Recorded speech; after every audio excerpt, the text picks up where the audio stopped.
ناراض بلوچ دوست ہیں ان کو ہم منائیں گے، بالخصوص جو سیاسی طور پہ ناراض ہیں ان کو منائیں گے. یہ جو حکومت پاکستان کی پالیسی ہے، پچھلی حکومتوں نے بھی، پیپلز پارٹی نے بھی آغاز حقوق بلوچستان، اس سے پہلے بھی کوششیں کی گئیں. اب یہ حکومت کس اپروچ کے ساتھ جائے گی، بریک کے بعد بات کرتے ہیں.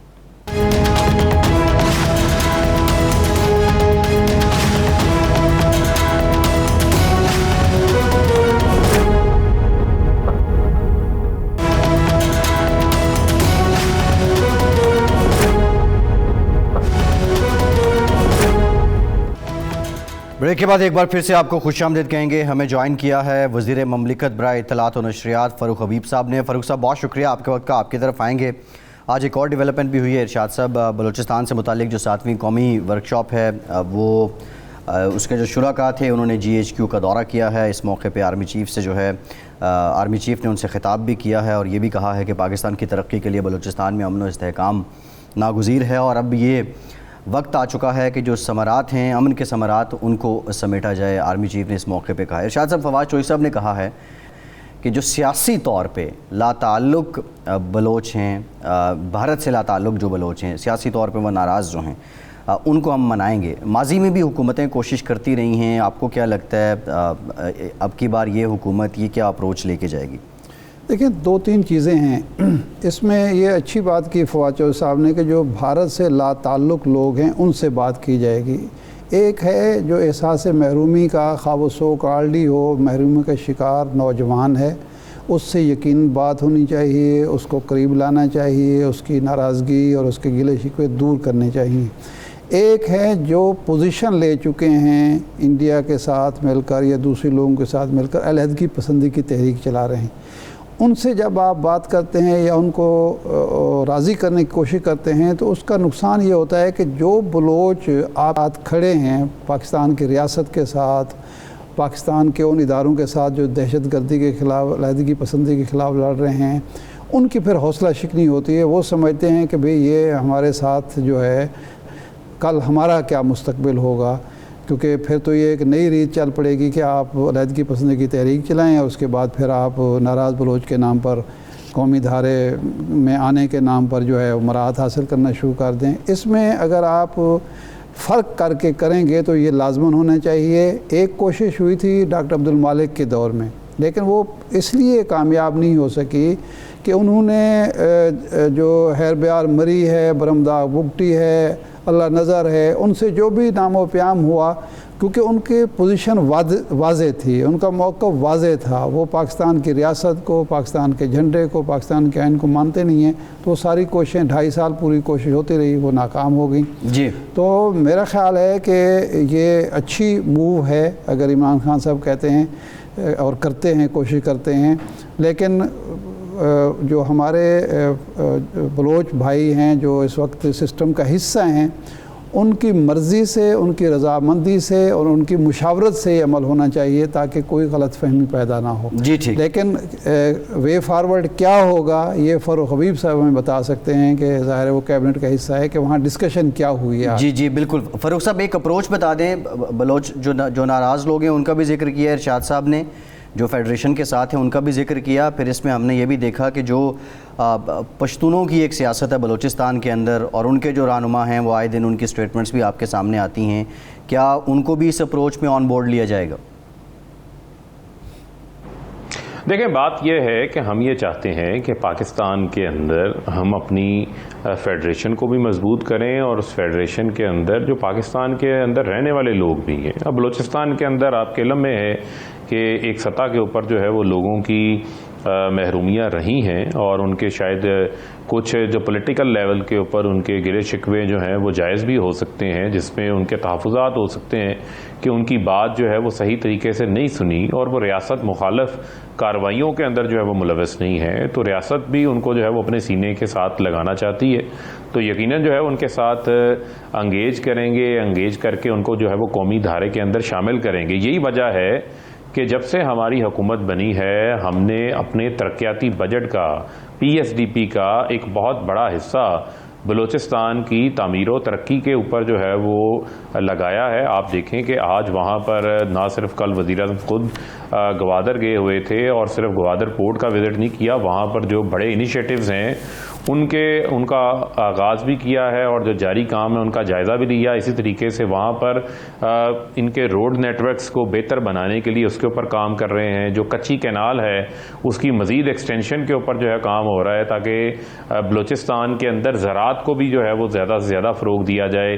نیشنل ایگریکلچر جو ٹرانسفارمیشن ہمارا پلان ہے اس کا مقصد بھی یہ ہے کہ وہاں جو زراعت کے ہمارے پوٹینشیل ہے اس پوٹینشیل کے اوپر عمل درآمد کریں. تو وہ وجہ کیا ہے اس تمام چیز کی کہ ہم چاہتے ہیں کہ ہم لوگوں کو نیگیٹیوٹی سے نکال کر ہم اس کو مثبت سائڈ کے اوپر لے کر آئیں, مثبت سرگرمیوں کی طرف لے کر آئیں. اسی وجہ سے وزیر اعظم صاحب نے کل ان کے ساتھ بات کرنے کا جو اپنا پیغام ہے وہ آگے جو ہے وہ پیش کیا ہے, اور میں سمجھتا ہوں کہ اس کے جو نتائج ہوں گے وہ بلوچستان کے اندر امن کے حوالے سے, پاکستان کے اندر امن کے حوالے سے جو ہے وہ بڑے دور رس اور سٹیبل نتائج ہوں گے انشاءاللہ. جناب فاروق صاحب, ایک ابھی رپورٹ آئی ہے رپورٹرز وداؤٹ بارڈرز, اس میں پاکستان کو اور عمران خان کو ان ممالک اور ان شخصیات میں شامل کیا گیا ہے جہاں صحافی اور صحافت سب سے زیادہ غیر محفوظ ہے اور پاؤں کا شکار ہے. ایون عمران خان کو مودی کے ساتھ کھڑا کیا گیا اور پاکستان کو انڈیا کے ساتھ جو حالیہ اقدامات انڈیا کے ملایا گیا ہے. تو آپ چونکہ وزیر مملکت ہیں اطلاعات کے, اس حوالے سے ہمیں بتائیں کہ واقعی یہ جو تاثر ہے بن رہا ہے عالمی سطح پر, اس کو دور کرنے کے لیے کوئی کوشش ہو رہی ہے اور یہ جو پابندیاں یا مشکلات ہیں ان کو دور کیا جا رہا ہے یا یہ تاثر مزید بڑھے گا؟ دیکھیں شاہ صاحب, پہلی بات تو یہ بالکل یہ بے بنیاد ہے اور یہ بالکل حقائق کے منافی ہے. اور جو وہاں پر مودی نے کیا ہے اور جو ہیومن رائٹس کی جس طریقے سے وائلیشنز کی گئی ہیں وہاں پر نہ کوئی صحافی کو انہوں نے ایک ہی رویے سے انہوں نے ڈیل کیا ہے. جس طریقے سے کشمیر کے اندر رہنے والے 80 لاکھ لوگوں کو انہوں نے ہوسٹیج بنا کے رکھا ہوا ہے وہاں پر پابندیوں کے نام سے. اس کے ساتھ جو ہے وہ وزیر اعظم صاحب کا نام جوڑنا, جس وزیر اعظم نے خود خاص ہدایات جاری کر کے اپنی کابینہ سے journalist and media professionals protection bill منظور کروایا ہے, وہ کروا کر اس کو ہم نے قومی اسمبلی کے اندر پیش کیا ہے. وہ احاطہ کرتا ہے جو ہمارے جرنلسٹ ہیں ان کی سیکیورٹی کے حوالے سے, ان کے اتصال کو روکنے کے حوالے سے. جو کمیشن اس کے اندر پرپوز کیا گیا ہے اس کے اندر صحافیوں کے تنظیموں کے نمائندے خود اس کے اندر موجود ہوں گے جو کہ ان کے کیسز کے معاملات کو جو ہے وہ اسپیشلی خود دیکھیں گے. تو میں یہ سمجھتا ہوں کہ جو یہ رپورٹ بنانے والے ہیں, جو آبزرورز ہیں, لگتا ہے کہ انہوں نے تعصب کی نظر سے جو ہے ان تمام چیزوں کو دیکھا ہے اور اس کے اوپر انہوں نے نظر نہیں دوڑائی. اور وہ 2018 کے حوالے سے ذکر کر رہے ہیں. دنیا کے اندر بے شمار ایسے واقعات ہیں جہاں پر آپ حوالہ دے سکتے ہیں جنہوں نے شاید کوئی انویسٹیگیٹو جرنلزم بھی کی ہو, ان کو قید و بند کے اندر ڈال دیا, لیکن ان کا ذکر انہوں نے اس انداز سے نہیں کیا.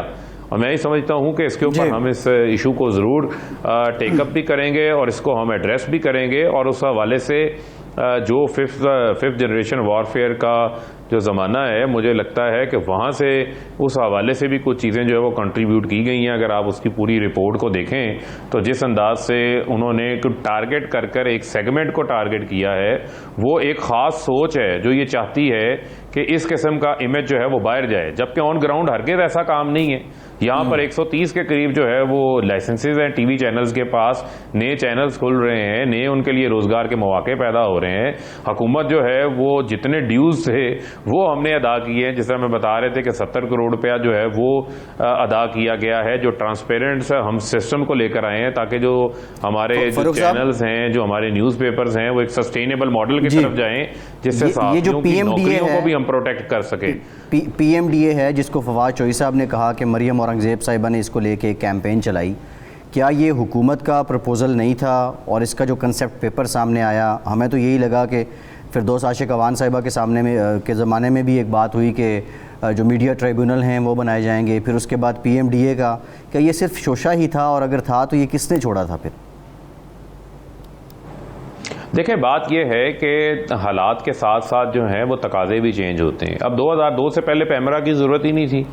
جب الیکٹرانک میڈیا فلرش کرنے لگا تو اس وقت پیمرا بھی بنانے کی ضرورت پیدا ہوئی, پیمرا بھی بن گیا, ایک قانون بھی بن گیا. ہر قانون کے اندر بہتری کی, ہر دور کے اندر ضرورت بھی ہوتی ہے اور اس دور حاضر کا وہ تقاضا بھی ہوتا ہے، لیکن دیکھنا یہ ہوتا ہے کہ اس قانون سے آپ نتائج کیا حاصل کرنا چاہ رہے ہیں۔ ہم Pakistan media development authority, Maryam Aurangzeb نے تو مخالفت برائے مخالفت کی نا، انہوں نے پڑھا تو ہے نہیں، اور اس پہ انہوں نے آ کر آؤٹ آف دا بلو جو ہے اس کو آ کے بلو کر دیا اس چیز کو۔ اب جو اس کے حقائق ہیں، حقائق یہ ہیں کہ ہم ڈیولپمنٹ سائڈ کے اوپر جانا چاہتے ہیں۔ ہم چاہتے ہیں کہ ہم میڈیا کی ڈیولپمنٹ کریں، اور ایسے ادارے اس ٹائم جو ہیں وہ اپنی آئسولیشن کے اندر کام کر رہے ہیں۔ اب آپ دیکھیں کہ پیمرا جو ہے وہ ایک الگ کام کر رہا ہے، A B C audit bureau of جو سرٹیفکیٹس دیتے ہیں ہمارے اے بی سی، وہ الگ کام کر رہے ہیں۔ 1650 اخبارات ہیں، ان میں سے آدھے اخبارات جو ہیں وہ ڈمی نیوز پیپرز ہیں، پریس رجسٹرار کا آفس ہے، اسی طریقے سے پریس کونسلز ہے،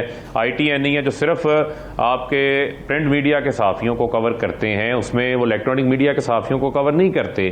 اس میں ٹریننگز کو شامل کیا گیا ہے۔ میڈیا ٹرائبونلز کا مطلب کوئی ایسا نہیں ہے کہ کسی کو جو ہے وہ چونک کے اوپر آپ نے کھڑا کر کے سزا دے دینی ہے۔ اس میں میڈیا کونسل ہے، میڈیا ٹرائبونل ہیں، اور ڈیجیٹل میڈیا کے حوالے سے فریم ورک بنا رہے ہیں۔ تو اس میں ہم پازیٹیو چیزیں لے کر آ رہے ہیں جو خالصتاً جو ہے وہ میڈیا کی ویلفیئر اور ان کی اپنی فلاح کے لیے اور اس سسٹم کو مزید مضبوطی اور مستحکم بنانے کے لیے۔ یہ پی ایم ڈی کو تو بالکل آپ نے سوال کیا کہ وہ اون بھی کرتے ہیں، اور کانسیپٹ پیپر جو دیا ہے اس میں جو بنیادی چیز فاروق صاحب بھی کہہ چکے ہیں، فواد چودھری صاحب بھی کہہ چکے ہیں، جو ہمارے لیے اطمینان بخش ہے، وہ یہ ہے کہ سٹیک ہولڈرز کے بغیر یہ باڈی تشکیل نہیں پائے گی۔ جی، تو میرا خیال ہے یہ مناسب بات ہے۔ سٹیک ہولڈر اگر مطمئن ہو جاتے ہیں جس بھی بل پر اور جس بھی فریم ورک پر، تو وہ ہونا چاہیے۔ تو بالکل ٹھیک ہے۔ ٹھیک ہے۔ آج فاروق صاحب ایک اور معاملہ ہوا، مریم صاحبہ نے کہا جی اللہ جانے یہ حکومت کب جائے گی، لیکن جب جائے گی تو واپس نہیں آئے گی۔ پہلے تو آپ کو ڈیڈ لائنز مل رہی تھیں، 2 سال اب آپ کے پاس اپوزیشن کی طرف سے بھی بڑے سموتھ آ چکے ہیں، تو how to deliver sir public sentiment کیسے بدلنا ہے؟ دیکھیں بات یہ ہے کہ اب پی ڈی ایم یا اپوزیشن یہ ہے، یہ ہمارا مسئلہ کبھی بھی نہیں تھی، اور ان کی ماشاءاللہ اپنا اور ان کا اتنا بوجھ ہے کہ اس بوجھ تلے وہ دبے ہوئے ہیں، کیونکہ اپوزیشن خود ایک دوسرے کی اپوزیشن کرنے کے لیے کافی ہے۔ اور جہاں تک رہ گئی بات مریم صاحبہ کے کسی بیان کو ہم جو ہے وہ سنجیدہ نہیں لیتے، اور ان کا جو معاملہ ہے وہ شہباز شریف کے ساتھ ہے، وہ اپنا معاملے کو سیٹل کریں۔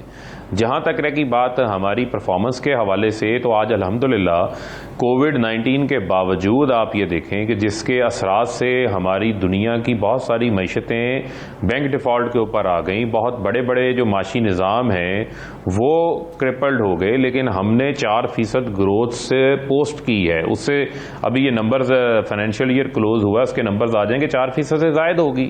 کسی معیشت کی کو دیکھنے کے لیے کیا اس کے حقائق ہوتے ہیں، آپ اس کی ایکسپورٹس کو دیکھتے ہیں، ایکسپورٹس ہماری ریکارڈ اضافہ ہوا، 25.3 بلین کی ہماری گوڈز کی ٹرانسپورٹ ہے، ایکسپورٹس ہیں، برآمدات ہیں، اس میں 5 ارب روپے کی ہماری سروسز کی ایکسپورٹس ہیں، تو وہ ایڈ کر لیں اگر آپ، تو وہ ہماری 30 سے 31 ارب ڈالر کے اوپر ٹوٹل ایکسپورٹس بن جاتی ہیں۔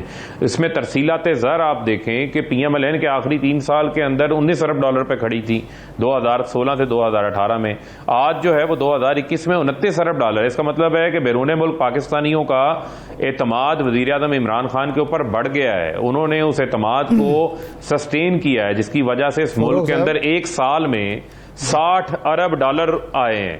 اب ہم اس کو ٹرانسلیٹ کر رہے ہیں عام آدمی کے بینیفٹ کے حوالے سے، اس کے لیے ہم ہیلتھ کارڈ لے کر آ رہے ہیں، کم آمدن والے لوگوں کے لیے ہاؤسنگ کا پروگرام ہم نے شروع کیا ہے، 100 ارب روپے کی درخواستیں بینکوں کو موصول ہو چکی ہیں، 40 ارب روپے کے بینکس گھر بنانے کے لیے ان کے قرضے منظور کر چکے ہیں۔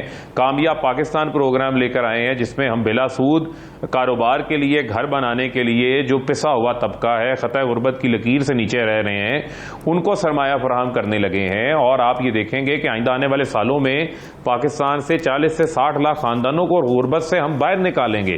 ایک مربوط جامع جو ہے وہ ہماری حکمت عملی ہے، ہم لوگوں کو اسٹریٹجک منصوبے بنا رہے ہیں، ڈیمز بنا رہے ہیں، 10 ڈیمز کے اوپر کام ہو رہا ہے، لوگوں کو سستی بجلی فراہم کرنا چاہتے ہیں ہم۔ جی ٹھیک ٹھیک فاروق صاحب، بات یہ ہے کہ یہ بالکل آپ کے منصوبے سامنے آ چکے، یہ اعداد و شمار جو ہوتے ہیں نا، اس سے پیٹ نہیں بھرتا۔ مہنگائی اور بے روزگاری، یعنی آپ کا جو بجٹ آیا اس کا ریفلیکشن ابھی تک نہیں ہے عوام کی سطح پر کہ مہنگائی میں کوئی کمی ہوئی ہو، آٹا سستا ہو گیا ہو، دالیں سستی ہوئی ہوں، چینی سستی ہوئی ہو، باقی جو چیزیں ہیں، یا بے روزگاری کم ہو رہی ہو۔ اگلے 2 سال آپ کے لیے سب سے چیلنج بڑا یہی ہے، تو اس کے لیے کوئی عملی اقدامات کیا ہیں؟ 2 ہے، ایک تو جو آپ نے کیا ہے اس کے بھی اثرات ہوں گے، لیکن سب سے بڑا مسئلہ لوگوں کو یہ پیش آ رہا ہے کہ آپ کی گرفت انتظامی نہیں ہے، کہ جو چیز جو مہنگا کرنا چاہے کوئی اس کو روکنے والا نہیں ہے۔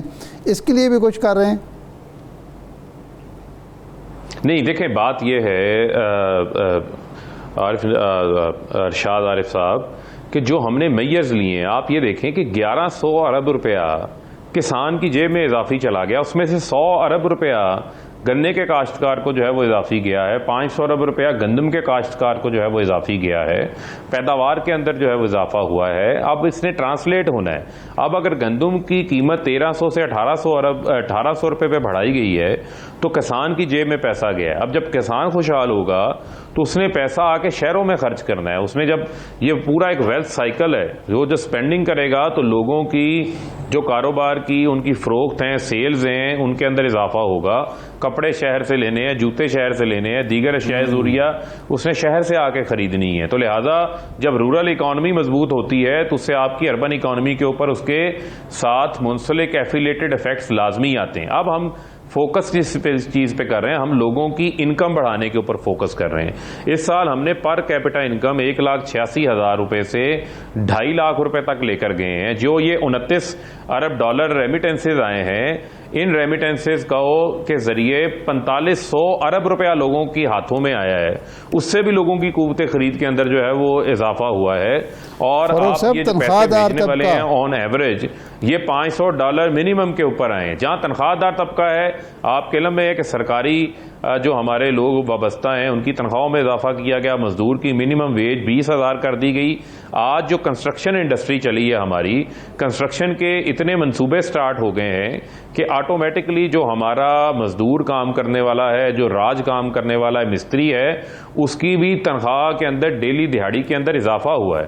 پاکستان بیورو آف اسٹیٹسٹکس کا ڈیٹا ہمارے پاس ہے، جو 1,000 روپیہ لے رہا تھا آج اس کی 2,000 ہے۔ جو ہیلپر 750 روپیہ لے رہا تھا آج وہ 1,200 روپیہ ڈیلی کی دہاڑی لے رہا ہے، تو ان کی دہاڑی کے اندر بھی اضافہ ہوا ہے۔ تو حکومت نہ صرف بے روزگاری کو کم کرنے کے لیے نئی نوکریوں کے مواقع پیدا کر رہے ہیں، چاہے وہ فاروق حبیب صاحب بہت شکریہ، آپ کے وقت کا وزیر مملکت اطلاعات و نشریات ساتھ موجود تھے۔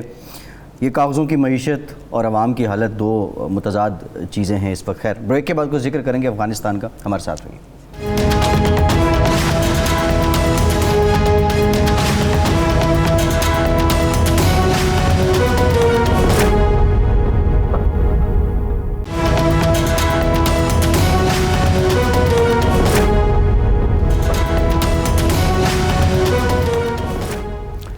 بریک کے بعد ایک بار پھر سے آپ کو خوش آمدید کہیں گے۔ بریک سے پہلے ہم نے ذکر کیا تھا افغانستان کا۔ اس وقت جو بین الاقوامی میڈیا ہے اس پہ خبر بہت زیادہ گردش کر رہی ہے کہ جو بگرام ایئر بیس ہے اس کو چھوڑنے سے پہلے جو امریکی فوجی تھے اور جو آفیشلز تھے، انہوں نے جو وہاں کے کمانڈر تھے، انتظامیہ تھے، ان کو آگاہ کرنا بھی مناسب نہیں سمجھا ہے۔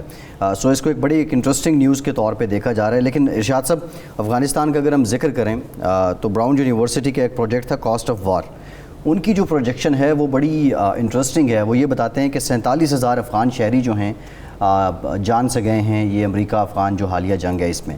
پھر اس کے ساتھ ساتھ وہ یہ بھی بتا رہے ہیں کہ 69,000 افغان فوجی جو ہیں وہ جان سے گئے ہیں، 27 لاکھ افغان باشندوں کو ہجرت کرنی پڑی ہے، 40 لاکھ افغانی جو ہیں وہ اپنے ہی دیس میں دربدر ہوئے ہیں اس جنگ کے باعث، 2442 امریکی اور 1140 نیٹو ممالک کے فوجی مارے گئے ہیں۔ پہلے 3 سال میں امریکہ نے $100 ارب، 2018 میں $45 ارب، اور اس پروجیکٹ کے مطابق، ویسے تو وہ کہہ رہے ہیں کہ جو تخمینہ ہے وہ بہت زیادہ ہے جو پیسے خرچ ہوئے ہیں، وہ یہ کہہ رہے ہیں کہ $978 ارب یہاں خرچ کیے ہیں۔ پھر ارشاد صاحب وہ کہتے ہیں جی $88 ارب جو نیشنل افغان آرمی ہے اس پہ لگائے گئے ہیں۔ اب سوال یہ ہے، ہم آف ایئر بھی بات کر رہے تھے کہ 1000 فوجی جو ہیں وہ تاجکستان جان چھڑانے کے لیے فرار ہو گئے ہیں، یہ 88 گھنٹے بھی نہیں کھڑے ہو سکے یہ فوجی۔ یہ کیسی انویسٹمنٹ رہی، کہاں پہ گیپ آ گیا کہ واقعی اتنا پیسہ لگا ہے، اور اگر لگا ہے تو افغان نیشنل آرمی کی یہ استعداد کیوں نہیں بڑھ سکی؟ دیکھیں 2-3 چیزیں ہیں۔ پہلی بات تو یہ ہے وہ جو بگرام سے وہ جا رہے تھے ان کو اعتماد ہی نہیں ہوگا افغان آفیشلز پہ اور کمانڈرز پہ کہ ہم اگر جاتے ہیں اور ان کو بتاتے ہیں کہ ہم جا رہے ہیں تو کوئی مس ہیپ ہو سکتا ہے، کیونکہ طالبان کی انٹیلیجنس بھی ہے اور ان میں شک بھی کیا جاتا ہے کہ پشتون آپس میں ملے ہوئے ہیں، تو ایک وجہ تو یہ ہو سکتی ہے۔ ویسے بھی وہ مصطفی نے کہا تھا کہ بلبل نے آشیانہ چمن سے اٹھا لیا، پھر اس چمن میں بوم بسے یا ہما بسے، ان کو اس کی کیا پرواہ کہ یہاں چور ڈاکو آئیں گے یا پشتون آرمی آئے گی، افغان آرمی آئے گی، کوئی بھی قابض ہوگا ان کی بلا سے، تو وہ چلے گئے۔ یہ جو ناکامی ہے، اگر اس کو ہم شکست نہ بھی کہیں، تو ناکامی کی وجوہات میں بنیادی چیز یہ ہے کہ جتنا پیسہ وہ خرچ کر رہے تھے وہ نہ جنگ جیتنے کے لیے خرچ ہو رہا تھا، نہ افغانوں کی فلاح و بہبود کے لیے خرچ ہو رہا تھا، نہ افغانوں کو تعلیم یافتہ کرنے کے لیے۔ وہ سارا اس کا بیشتر حصہ جو تھا وہ جو وار لارڈز تھے یا جو گماشتے تھے امریکہ کے، ان کی کرپشن پہ جا رہا تھا۔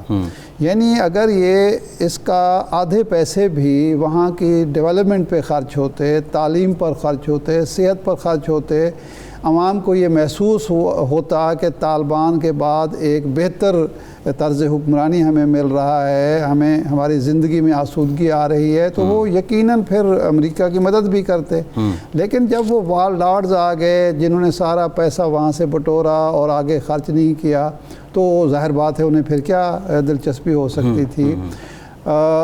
تو اس وجہ سے ناکامی کی وجوہات میں شامل ہے۔ جس ملک کی فوج کے 1000 سپاہی جان بچانے کے لیے دور فرار ہو جائیں، آپ اس سے اندازہ کر سکتے ہیں کہ اس فوج کی کیا حالت ہوگی۔ بالکل ٹھیک ہے۔ اور جو شمال میں طالبان بڑھتے چلے جا رہے ہیں، تو یہ صرف ان کی طاقت کا اظہار یہ بڑا امپورٹنٹ پوائنٹ ہے جو شمال کی طرف ان کی پیش قدمی ہے۔ ذرا اس پہ ارشاد صاحب ہم آئیں گے، ڈیٹیل بات کریں گے۔ سلیم صافی صاحب سینئر صحافی، تجزیہ کار ہیں، ماہر ہیں افغان امور کے، ہمیں جوائن کر چکے ہیں۔ بہت شکریہ صافی صاحب آپ کے وقت ہے۔ صافی صاحب، آج جو خبر ہے وہ یہ ہے کہ طالبان کی جانب سے افغان حکومت کو یہ کہا گیا ہے کہ وہ تحریری طور پہ جو امن منصوبہ ہے اس کا مسودہ پیش کریں گے، اور 1 مہینے کا وقت بھی انہوں نے اس کے لیے مانگا ہے۔ لیکن آپ نے اپنا جو تجزیہ پیش کیا تھا، ایک تو آپ نے یہ کہا تھا کہ جو نجیب حکومت کی طرف سے غلطی کی گئی، اس وقت رشیا کی طرف سے غلطی کی گئی، ابھی وہی غلطیاں جو ہیں وہ دہرائی جا رہی ہیں، اور اگر اس وقت کچھ تصفیہ ہو جاتا تو افغانستان تباہ نہ ہوتا۔ دوسری آپ نے بات کی تھی کہ امریکہ جو ہے وہ امریکی فوج نکلے گی، امریکہ نہیں نکلے گا، اور امریکہ کا جو ریموٹ ہے، جو طالبان کا جو ریموٹ ہے وہ امریکہ کے ہاتھ میں ہی رہے گا۔ اب جب طالبان امن کے لیے مسودہ یا منصوبہ پیش کر رہے ہیں، آپ نہیں سمجھتے کہ یہ تصفیہ کسی حد تک ہو جائے گا اور اس سارے کو لیڈ بھی وہ خود ہی کریں گے، یا تھرڈ پارٹی کوئی ثالث ہوگا بیچ میں جو اس کو چلائے گا؟ نہیں، ایک تو میں ذرا تصدیق کر دوں، میں نے یہ نہیں لکھا تھا کہ طالبان کا ریموٹ ان کے ہاتھ میں رہے گا، بلکہ میں نے یہ کہا تھا کہ شاید افغانستان کا ریموٹ ان کے ہاتھ میں رہے گا، اور کسی حد تک طالبان سے بھی وہ اثر انداز ہو سکتے تھے۔ دوسری بات، یہ جو 1 مہینہ بعد امن پلان کی بات ہے، اس کی اب طالبان کے جو قطر دفتر کے ترجمان ہے ڈاکٹر نعیم، انہوں نے تردید کی ہے اس کی کہ اس طرح کا کوئی منصوبہ نہ ہم نے تیار کیا ہے اور نہ ہم پیش کریں گے۔ یہ بات ہے کہ میں جو عرض کیا تھا، جی ٹھیک ہے صافی صاحب، قطع کلامی کی معافی، ایک بریک لیتے ہیں، بریک کے بعد آ کے مزید بات کرتے ہیں۔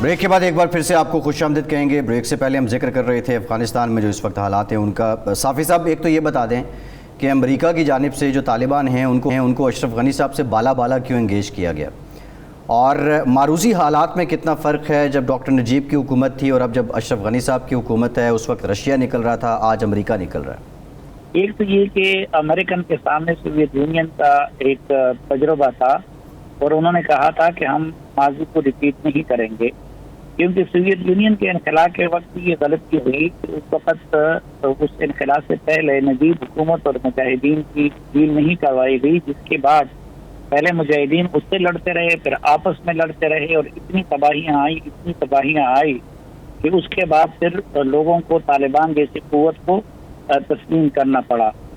اب اس مرتبہ بھی مثلاً اگر امریکی اپنی اسٹیبلٹی چاہتے تو اپنی موجودگی میں وہ افغان حکومت کو انفلوئنس کر سکتے تھے اور پاکستان جیسے ممالک طالبان کو انفلوئنس کر سکتے تھے، لیکن امریکہ نے ایسا نہیں کیا. اس وقت کوئی ان کی آپس کے ڈائلاگ کی راہ ہموار نہیں کی. چنانچہ اس وقت طالبان کا بھی مورال اتنا بوسٹ ہو گیا ہے کہ پاکستان جیسے ممالک ان سے اپنی بات نہیں منوا سکتے. دوسری طرف وہ اشرف غنی سے بھی اپنی بات نہیں منوا سکتے، کیونکہ اشرف غنی تو یہ سمجھ رہا ہے کہ ان کو امریکیوں نے بٹرے کر لیا ہے. تو یہ بالکل obvious اب نظر آ رہا ہے کہ افغانستان خانہ جنگی اور تباہی کی طرف جا رہا ہے. جو پہلے والی بات تھی جو میں نے عرض کی تھی کہ میں کس طرح کہہ رہا ہوں کہ سوویت یونین سے امریکیوں کا معاملہ تھوڑا سا مختلف یوں ہے کہ سوویت یونین اس کے بعد بکھر گیا تھا، امریکہ اس کے بعد بکھر نہیں رہا ہے. امریکہ اب بھی ماضی کی طرح ایک سپر پاور ہے، اور افغانستان میں جب آپ پیسہ خرچ کرتے ہیں تو آپ اسے کچھ بھی کروا سکتے ہیں. تو ڈالر خرچ کرنے کی صلاحیت آج بھی کسی بھی دوسرے ملک کی بنسبت امریکہ کی وہ صلاحیت زیادہ ہے. اور یہ کچھ چیزیں جو میں آپ سے عرض کر رہا تھا کہ بڑی پراسرار ہیں. اب اگر ایسٹ میں یا پھر ساؤتھ میں طالبان اضلاع پہ قبضہ کریں یا کسی اور جگہ پہ تو وہ تو سمجھ میں آتی ہے، لیکن ایکسٹریم نارتھ میں وہ فوج جو کہ پچھلے 2 سال ان سے لڑتی رہی، ان کا رضاکارانہ طور پر پورے ضلع طالبان کے حوالے کرنا، اور وہ بھی نارتھ میں کہیں چائنا کے بارڈر پہ کہیں تاجکستان کے بارڈر پہ، تو ایک یہ چیز بڑی پراسرار ہے. دوسرا افغان وزیر داخلہ وزیر دفاع اسد اللہ خالد کا اچانک ملک سے باہر چلا جانا اور کمان چھوڑ دینا وہ اپنی جگہ پہ جی بالکل ٹھیک ہے. یہ ذرا اس پہ آتے ہیں سلیم صاحب. ارشاد عارف صاحب بھی ساتھ ہیں. ارشاد صاحب، ایک تو ابھی جو بات ہو رہی تھی، آپ اس بات سے کیا ایگری کرتے ہیں کہ فوج کے نکلنے کے بعد امریکہ جو ہے وہ افغانستان میں رہے گا اور افغانستان کا ریموٹ اس کے پاس ہوگا؟ اور اگر ہوگا پرپز کیا ہوگا؟ کیا جو اس وقت جو بڑی طاقتیں ہیں، چین ہے، رشیا ہے، پھر ساتھ بھارت ہے، پاکستان ہے، ان پہ اپنا اثر جو ہے وہ اب افغانستان کے تھرو وہ قائم رکھنا چاہے گا؟ دیکھیں، 2 چیزیں ہیں. یہ سلیم صافی صاحب بھی یہ نہیں کہہ رہے کہ امریکہ وہاں موجود رہے گا. امریکہ اپنا اثر و رسوخ قائم رکھنے کی کوشش کرے گا ڈالرز کے تھرو، اپنی پراکسیز کے تھرو. میرے خیال سلیم صافی صاحب یہی کہنا چاہتے ہیں. اب یہ شمال والی جو بات کر رہے ہیں، میں بلکہ سلیم صافی صاحب سے پوچھوں گا کہ آپ کے خیال میں یہ شمال میں جو پیش قدمی ہو رہی ہے طالبان کی، یہ کوئی پراسرار مہمہ ہے یا ان کے حوصلے بلند ہیں اور ان کے جو مخالفین ہیں یا وہاں کے جو لوگ ہیں ان کے حوصلے پست بھی ہیں، اور وہ سمجھتے ہیں کہ جن لوگوں نے امریکہ کو پسپا کر دیے ان کا مقابلہ کرنا مناسب نہیں ہے اور آپ ان کو آنے دیں؟ اور تیسرا جو وجہ نظر آتی ہے وہ یہ ہے کہ طالبان نے پہلی والی غلطی نہ کرتے ہوئے ازبکوں کو، تاجکوں کو، ہزارہ والوں کو، بدخشانی جو لوگ ہیں، ایک مسلک کے لوگ ہیں، ان کو یہ یقین دہانی کرائی ہے کہ ہمارا آنا آپ کے لیے بھی فائدہ مند ہے اور خانہ جنگی سے بچنے کی واحد صورتحال ہے. یہ سلیم صافی صاحب سے میں معلوم کرنا چاہتا ہوں کہ کیا یہ وجہ تو نہیں ہے کہ طالبان کو ان علاقوں میں شمال میں مزاحمت کی بجائے خوش آمدید کہا جا رہا ہے؟ جی صافی صاحب.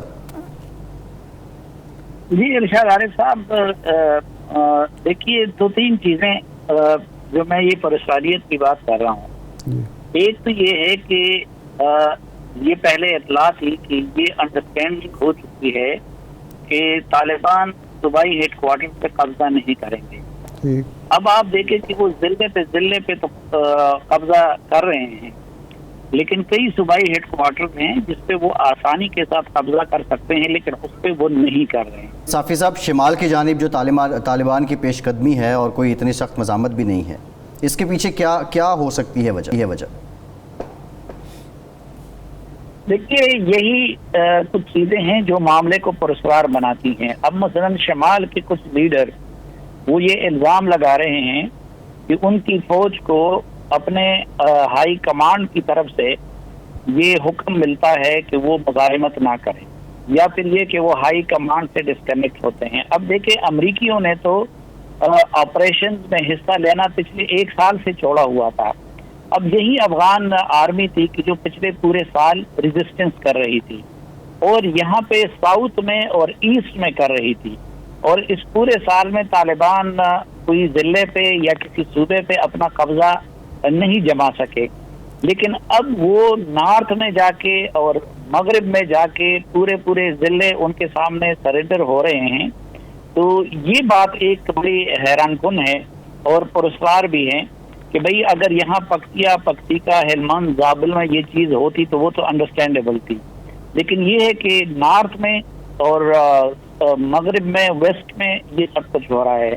دوسرا میں نے آپ سے عرض کیا کہ دیکھیے جو افغان ڈیفنس منسٹر تھے اسد اللہ خالد، وہ این ڈی ایس کے بھی سربراہ رہے تھے، ان کا ذاتی انتقام بھی تھا کیونکہ طالبان کے ایک سوسائڈ حملے میں وہ بچ گئے تھے، بہت زیادہ زخمی ہو گئے تھے، پھر امریکہ میں ان کا علاج ہوتا رہا اور وہ امریکہ کے آدمی سمجھے جا رہے تھے۔ اب پچھلے پورے سال میں وہ یونیفارم پہن کے خود جو فرنٹ لائن تھے ان پہ کمانڈ کرتے رہے، لیکن پچھلے دن وہ پرسرار طور پر غائب ہو گئے، اور پھر ہفتے ڈیڑھ بعد پتہ چلا کہ جی وہ بیمار ہے اور وہ امریکہ چلے گئے ہیں، جس کی وجہ سے اشرف غنی کو نیا وزیر دفاع بسم اللہ خان مقرر کرنا پڑا اور فوج کا سربراہ بھی انہوں نے تبدیل کر دیا۔ پھر میں نے آپ سے جو عرض کیا کہ آخر سوال یہ ہے کہ اگر خود امریکی یہ سب کچھ نہیں چاہتے اور کسی پلاننگ کے تحت یہ سب کچھ نہیں ہو رہا، تو پھر طالبان کئی صوبے اور صوبائی ہیڈ کوارٹر جو وہ بڑے ایزیلی قبضہ کر سکتے ہیں، تو ان کو قبضہ کیوں نہیں کر رہے؟ صرف ذلی مراکز اور ضلعوں کے قبضے پہ کیوں اکتفا کیا جا رہا ہے؟ صافی صاحب، اس کی ایک وجہ تو یہ بھی نظر آتی ہے نا کہ طالبان کی یہ اسٹریٹجی ہو کہ جب تک امریکہ اور نیٹو کا انخلا مکمل نہیں ہوتا اس وقت تک ہم کوئی نیا کنفلکٹ شروع نہ کریں۔ اگر ہم صوبائی دارالحکومت پر قبضہ کر لیتے ہیں تو پھر ظاہر ہے امریکہ اپنا انخلا روک بھی سکتا ہے اور وہ حملے بھی جاری کر سکتا ہے، ایک وجہ یہ بھی ہو سکتی ہے۔ دوسری ایک وجہ جو مجھے نظر آتی ہے، کیا یہ نہیں ہو سکتا کہ یہ جو طالبان اور وہاں داعش کی موجودگی ہے، امریکہ کو، چین کو، روس کو یہ سوٹ کرتا ہو کہ طالبان وہاں اگر قابض ہو جائیں تو وہ داعش کا مقابلہ کر سکتے ہیں؟ بریف کمنٹ صافی صاحب، بریف کمنٹ کیجیے گا۔ اب پہلی بات تو یہ ہے کہ وہ جو آپ امریکی رد عمل، وہ تو پھر ضلعوں کے قبضے کے نتیجے میں بھی وہ کنفلکٹ سامنے آ گیا ہے اور اس کے نتیجے میں جنگ جگہ جگہ چھڑ گئی ہے۔ تو وہ اگر کسی صوبے پہ قبضے سے ہو سکتا تھا وہ تو اضلاع کی صورت میں بھی ہو سکتا ہے۔ دوسری بات یہ کہ پچھلے پورے سال کے دوران طالبان نے امریکہ کے خلاف ایک گولی نہیں چلائی اور امریکہ نے طالبان کے خلاف ایک گولی نہیں چلائی، لیکن افغان حکومت کے ساتھ اس کی جنگ جاری رہی۔ تیسری بات یہ ہے کہ جب امریکی 1 مئی کو حسب وعدہ نہیں نکلے تو طالبان کو تو پھر معاہدہ ٹھیک ہے صافی صاحب، پروگرام کا وقت ختم ہو گیا ہے۔ بہت شکریہ سلیم صاحب آپ کا، ارشاد احمد عارف صاحب آپ کا، آج کے پروگرام سے اتنا ہی۔